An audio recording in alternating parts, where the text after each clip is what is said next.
आज मुंबईमध्ये एक पोलीस कर्मचारी गाडीत बसून अटक केलेल्या, ताब्यात घेतलेल्या मुलांना धमकी देतानाचा एक व्हिडिओ बाहेर आला आणि त्यात तो पोलीस कर्मचारी मुलांना सांगतोय, की तुमच्याकडं खिशात जर आम्ही तुमच्या पुडी बांधून टाकली, तर तुमचं काय होईल याचा विचार करा.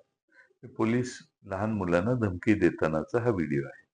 याचा अर्थ मी असा काढतो, की ड्रग्सची पुडी खिशात टाकायची आणि मुलांच्यावर खोटा आरोप करायचा आणि त्यांना त्यांचं आयुष्य उद्ध्वस्त करायचं, हे कृत्य पोलीस धमकी देऊन करू इच्छितात. मी माननीय मुख्यमंत्री महोदयांना विनंती करेन, की पहिला म्हणजे अशा पोलिसांचा ताबडतोब बंदोबस्त करा.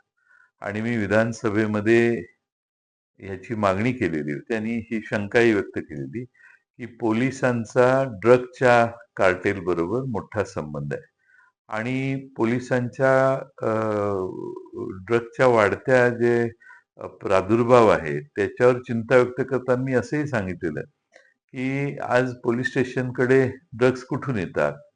माझी पोलिसाला एवढ्या सहजासहजी ड्रग्ज उपलब्ध होऊ शकतात. याचा अर्थ पोलिसांच्याकडे ड्रग्ज आहेत असाच त्या वक्तव्याचा अर्थ होतो, कुणीही काढेल.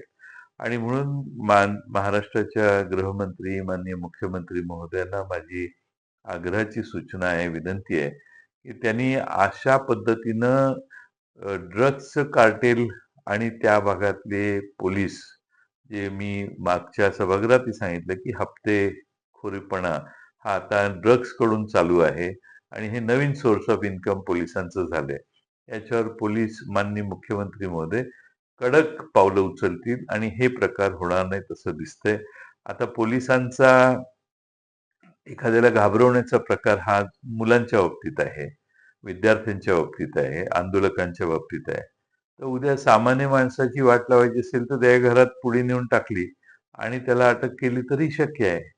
म्हणून अशा पोलिसांच्यावर गैरविश्वास निर्माण करणाऱ्या ज्या घटना आहेत, त्या घटना अतिशय चिंताजनक आहेत आणि मला वाटतं माननीय मुख्यमंत्री महोदयांनी त्यात ताबडतोब लक्ष घालावं.